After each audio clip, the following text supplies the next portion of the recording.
মধ্যপ্রাচ্যে উত্তেজনার পারদ যখন সর্বোচ্চ চূড়ায়, ইসরায়েল তখন হামলা চালায় তেহরানের হৃদয়ে।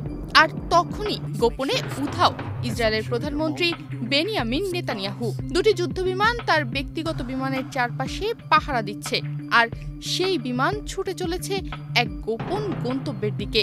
এরপর থেকেই নেটিজেনরা একটাই প্রশ্ন করছেন, নেতানিয়াহু পালালেন কেন? ইরান দাবি করছে ইসরায়েল তাদের রাজধানী তেহরানের কাছে একাধিক সামরিক স্থাপনায় ভয়াবহ হামলা চালিয়েছে। এই হামলায় প্রাণ হারিয়েছেন ইরানের সশস্ত্র বাহিনীর প্রধান মেজর জেনারেল মোহাম্মদ বাকিরি, IRGC প্রধান হোসেন সালামি এবং খাতাম আল অনিবিয়া ঘাঁটির কমান্ডার গোলাম আলী রশিদ সহ 20 জন ঊর্ধ্বতম সামরিক কর্মকর্তা। কিন্তু এখানেই শেষ নয়।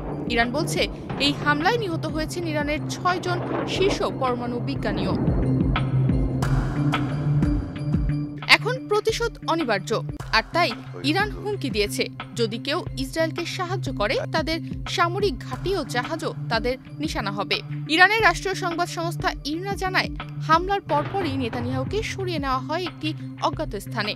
চ্যানেল 12 নামের একটি হিব্রু সংবাদ মাধ্যমের বরাতে বলা হয়, নেতানিয়াহুর বিমানটি গ্রিসের রাজধানী এথেন্সে অবতরণ করেছে। প্রকাশিত ছবিতে দেখা যায় দুটি ইসরায়েলি ফাইটার জেট নেতানিয়াহুর ব্যক্তিগত বিমানের পাশে উড়ে যাচ্ছে।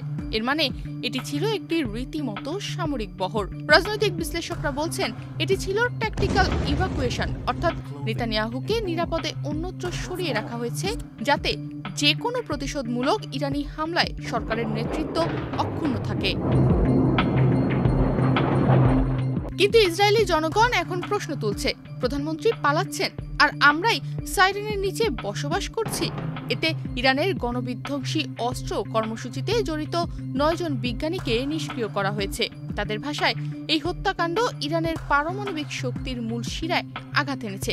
ইসরায়েল নিজে বলছে এই হামলা ছিল অপারেশন রাইজিং লায়ন এর অংশ। ইরান ইসরায়েল দুই পক্ষই এখন রণমূর্তি ধারণ করেছে। ইরান বলছে এই যুদ্ধ থামবে না প্রতিশোধ ছাড়া। আর ইসরায়েল বারবার আঘাত হানছে তেহরান, জানজান, খুদিস্তান সহ ইরানের সবগুলো শহরে।